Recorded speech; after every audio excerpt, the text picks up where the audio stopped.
Pria lusuh memaksa menodai seorang gadis buta.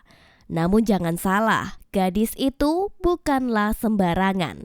Dia adalah Ichi, seorang ahli pedang berdarah dingin yang dengan mudah membuat dua jari pria itu terputus dalam sekejap. Seperti apa kisah lengkapnya? Jadi begini ceritanya. Kisah dibuka dengan menampilkan gadis kecil bernama Ichi. Dia terlahir dari orang tua yang tidak pernah diketahui keberadaannya. Hidupnya penuh dengan kesendirian dan penderitaan. Tapi beruntung, hidup Ichi berubah setelah dia diselamatkan oleh seorang samurai buta legendaris bernama Zatoichi. Meski tidak ada ikatan saudara, tapi kebaikan Zatoichi sudah seperti ayahnya sendiri. Dalam perjalanan hidupnya, Ichi dititipkan pada kelompok Gose.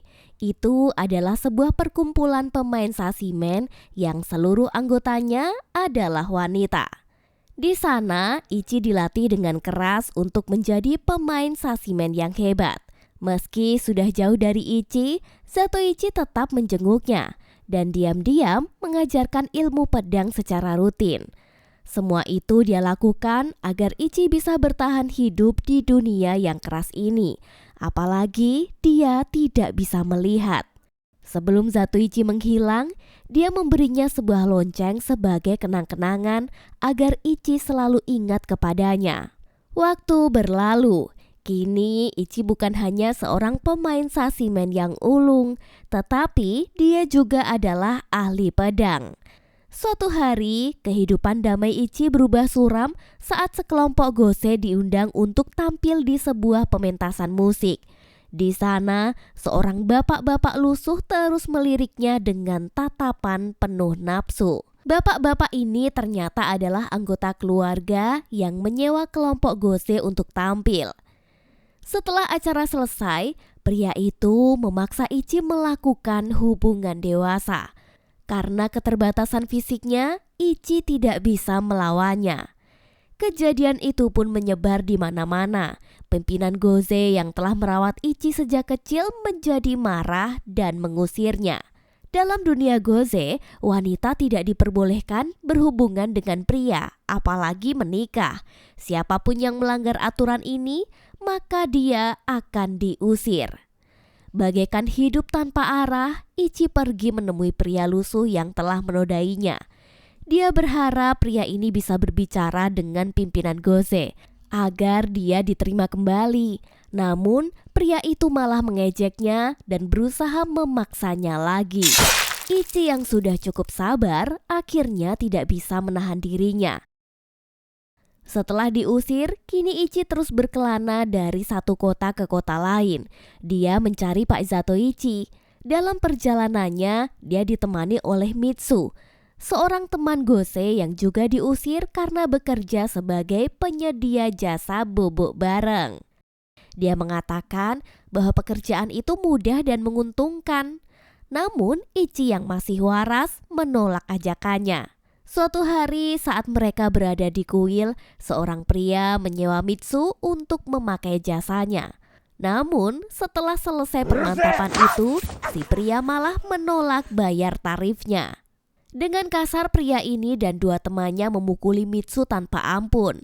Ketiga pria itu pun kemudian menghampiri Ichi yang sedang duduk tenang. Dengan sigap, Ichi akan melawannya dan menghunuskan pedang. Namun tiba-tiba, seorang pengembara datang untuk menyelamatkannya. Awalnya pengembara itu tampak seperti siap bertarung. Namun, dia malah memberikan uang kepada tiga pria berandalan ini.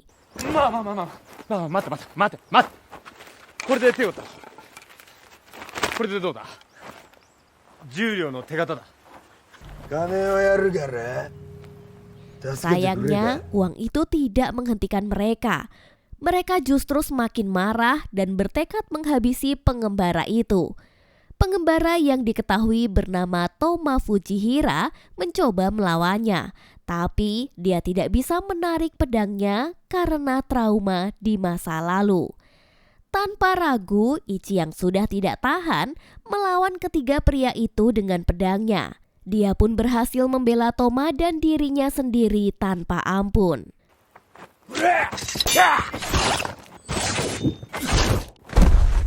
Setelah pergelutan tadi, Ichi diberitahu jika geng perampok tadi adalah geng Bangki, geng yang paling ditakuti di daerah itu. Selanjutnya, Ichi melanjutkan perjalanannya untuk mencari Pak Zatoichi. Di perjalanan, Toma terus mengikuti Ichi sambil menampilkan wajah tengilnya. Mereka berdua akhirnya tiba di kota Bitao, di mana mereka bertemu seorang anak kecil yang bernama Kotaro. Dia menawarkan diri menjadi pemandu untuk mencari penginapan. Namun, yang dicari Ichi bukanlah penginapan, melainkan tempat perjudian. Toma yang sedari tadi ikut malah mencoba bermain judi. Apesnya, dia selalu mengalami kekalahan beruntun dalam permainan dadu. Orang-orang di sekitarnya selalu menang, sementara Toma terus kehabisan uang. Di detik terakhir itu, Ichi yang diam-diam mengikuti permainan membantu Toma menebak angka dadu itu. Dan dengan keterampilan tajam yang mirip dengan Zatoichi, Toma akhirnya menang besar.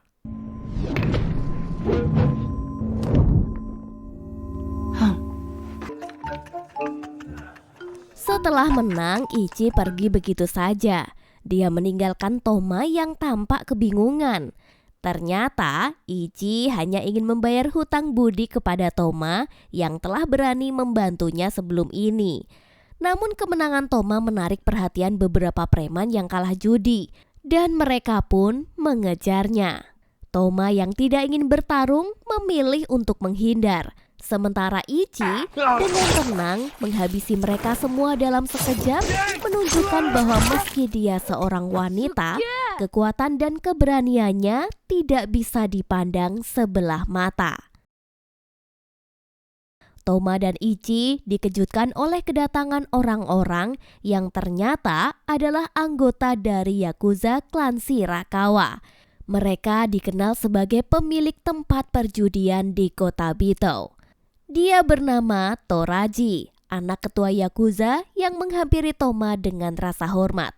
Dia mengira Toma telah mengalahkan geng Bangki yang selama ini membuat onar di kota. Karena itu, Toraji pun memanggil Toma dengan sebutan Shinsei. Dia lalu menawarkan pekerjaan sebagai samurai pengawal dengan bayaran tinggi. Meskipun ragu, Toma akhirnya menerima tawaran itu, berharap ini bisa memberi masa depan yang lebih baik. Ichi yang merasa khawatir meminta Kotaro untuk tidak memberitahu Toraji tentang tujuan sesungguhnya dari perjalanan mereka. Ichi kemudian mengikuti Kotaro ke rumahnya, sementara Toma pergi ke kediaman Toraji. Di rumah Kotaro, dia bertemu dengan ayah Kotaro, seorang pria baik hati meski sedang sedikit mabuk. Ayah Kotaro mengingatkan Ichi untuk tetap fokus pada tujuannya mencari Zatoichi dan tidak terpengaruh oleh lingkungan sekitarnya. Sementara itu, Toma disambut hangat di kediaman Toraji yang sangat berharap Toma bisa membantu mengalahkan geng Bangki yang mengusik keterangan kota. Dalam sambutan itu, Toraji bahkan mengundang kelompok Goze untuk menghibur Toma, yang tidak lain pemainnya adalah Ichi. Tak disangka, ayah Kotaro ternyata merupakan pelayan setia klan Shirakawa yang berperan penting dalam pertemuan mereka. Sementara Toma dan Ichi menikmati ketenangan kota Bitao, geng Bangki yang menemukan mayat anggotanya mulai merencanakan balas dendam. Mereka mengira Toma adalah pelaku, padahal sebenarnya Ichi lah yang menghabisi anggotanya. Geng Bangki yang terdiri dari mantan samurai bernama Shogun merasa dibuang oleh pemerintahan. Dipimpin oleh Bangki yang beringas, mereka siap melakukan balas dendam. Bangki ini wajahnya selalu mengenakan topeng di mata kanannya. Konon, siapapun yang melihat wajahnya tanpa topeng akan menemui ajalnya.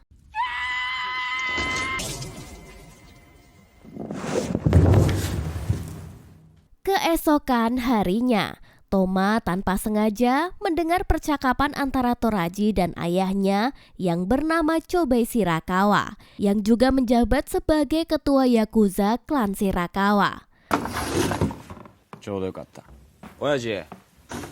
Toraji yang menyadari Toma ada di sana memperkenalkannya kepada sang ayah. Meskipun mereka memiliki pandangan yang berbeda, Chobei sangat menyayangi anaknya. Tak lama setelah itu, Toma bertemu dengan Ichi yang sedang memancing di sebuah sungai. Di sini terjadi perselisihan antara keduanya. Ichi yang memiliki kekuatan luar biasa enggan menolong sembarang orang. Alasannya adalah karena dia takut dibohongi, terutama setelah mengalami banyak kekecewaan. Tapi Toma memiliki prinsip yang berbeda.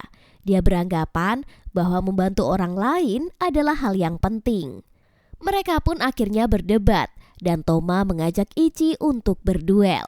Namun bukan dengan pedang, melainkan menggunakan ranting kayu sebagai cara untuk menguji kekuatan dan prinsipnya masing-masing. Anehnya, Toma yang terlihat lemah dan konyol malah berhasil mengalahkan Ichi dalam pertarungan itu. Pukulan keras dari Toma membuat tangan Ichi lebam, dan dengan lembut Toma memberikan kain sebagai perban untuk menolongnya. Suasana mulai terasa lebih hangat dan romantis, dan di saat itulah Toma mulai lebih jujur tentang siapa dirinya. Dia menceritakan masa lalunya yang penuh dengan trauma. Toma ini dulunya adalah anak dari seorang samurai hebat dari klan Odaka. Dia mahir dalam teknik pedang. Namun, sebuah kejadian tragis mengubah segalanya.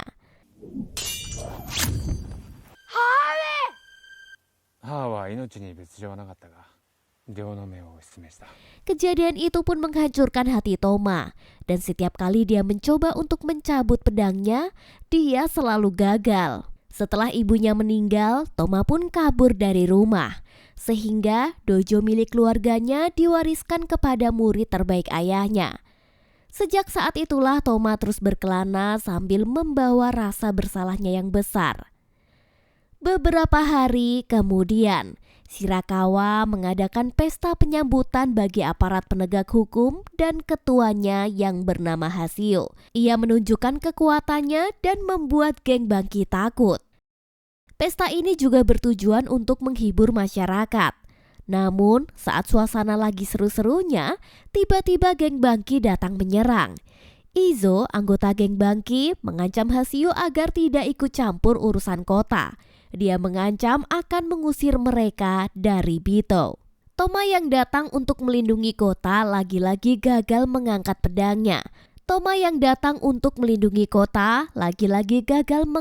pedangnya. Membuatnya terkapar setelah dibantai oleh para penyerang. Meski hampir tewas, dia masih bertahan hidup. Sementara itu, Izo yang merasa percaya diri berencana untuk menghabisi Toraji. Namun, dia malah menusuk Chobei Shirakawa yang jatuh tepat di depan Toma.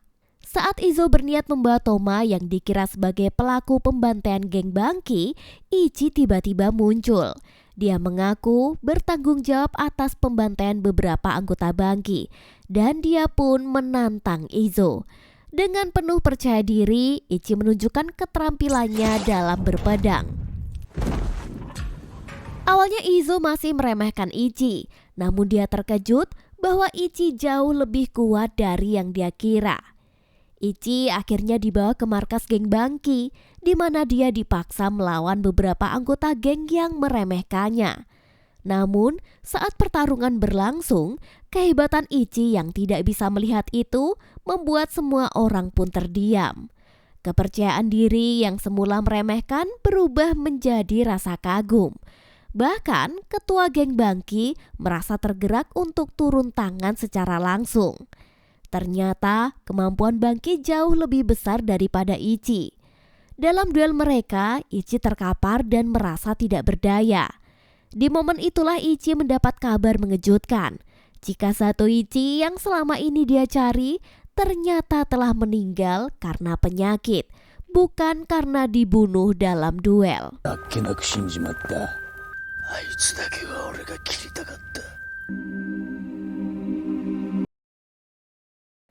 Keesokan harinya, anggota klan Shirakawa yang menganggap Toma sebagai orang lemah pun memukulinya. Namun, Toraji meski ragu masih memberinya kesempatan. Dia percaya Toma mungkin bisa mengalahkan geng Bangki. Di sini Toraji tetap memanggil Toma sebagai sebutan Shinsei, dan ini ternyata memberi sedikit harapan bahwa Toma meskipun tidak sempurna masih memiliki potensi untuk mengubah nasibnya. Malam itu, Toma bersama ayah Kotaro tiba di markas geng Bangki. Toma berhasil membebaskan Ichi dari kurungan dan dengan cerdik dia telah menyiapkan peledak untuk melarikan diri.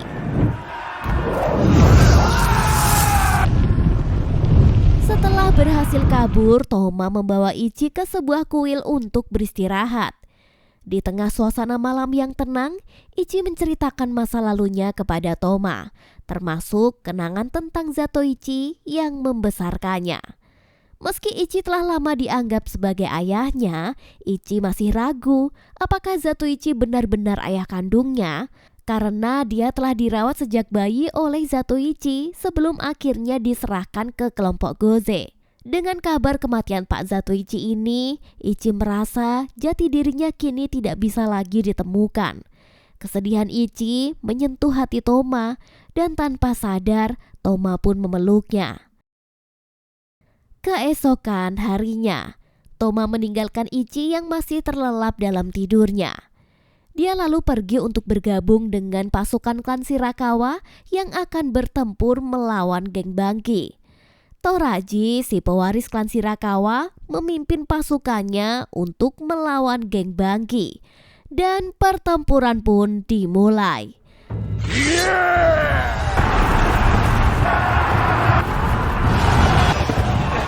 Namun di saat-saat genting, Toma yang masih terjebak dalam trauma malah kembali gagal mencabut pedangnya. Meskipun di sekitarnya orang-orang bertarung habis-habisan. Dalam pertempuran itu, Toraji berhasil membunuh Izo sebagai balas dendam atas kematian ayahnya. Meskipun banyak yang tumbang, geng Bangki masih unggul jumlahnya, dan ketua mereka masih tampak segar dan penuh tenaga.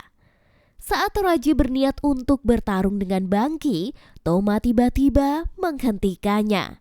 Dan dia memilih maju untuk menggantikan Toraji. Perlahan dia mulai menguasai emosinya, dan akhirnya berhasil mencabut pedangnya.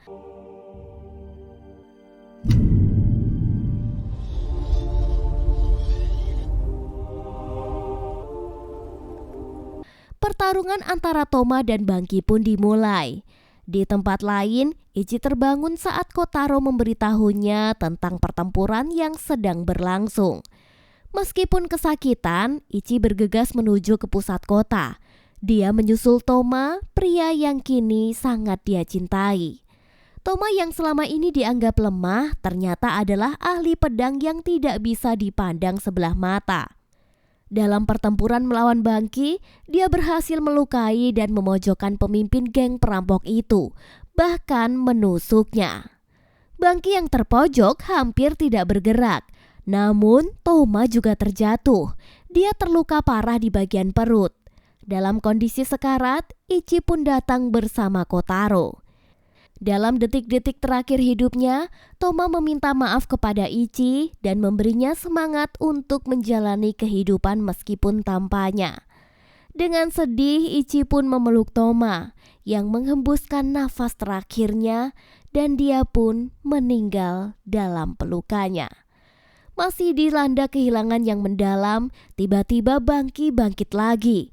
Kini Ichi yang sangat marah menghunus pedangnya dan berhasil menebas kepala Bangki.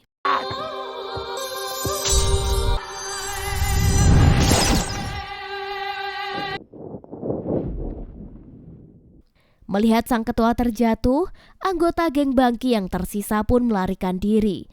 Dia tidak berani lagi menginjakan kaki di kota Bitau. Dengan begitu, mengakhiri ancaman yang ditinggalkan geng itu. Di akhir film, kini kota Bitau kembali aman. Toraji yang berhasil membangun kembali kota, melanjutkan posisi ayahnya sebagai kepala klan Yakuza Shirakawa. Sedangkan Ichi dengan hati yang masih berduka memainkan Sashimen mengenang masa lalu di kediaman Shirakawa bersama Kotaro. Mereka menguburkan jenazah Toma dan Ichi bertekad melanjutkan perjalanannya. Dia ingin mengubur pedang Toma di makam ibunya sebagai penghormatan. Sebelum meninggalkan kota, Ichi memberikan Kotaro kenang-kenangan kecil. Dan dengan langkah yang berat, sang pendekar pedang buta melangkah pergi, meninggalkan kota yang penuh kenangan indah sekaligus menyakitkan. Dan film pun tamat. Sampai jumpa di video berikutnya.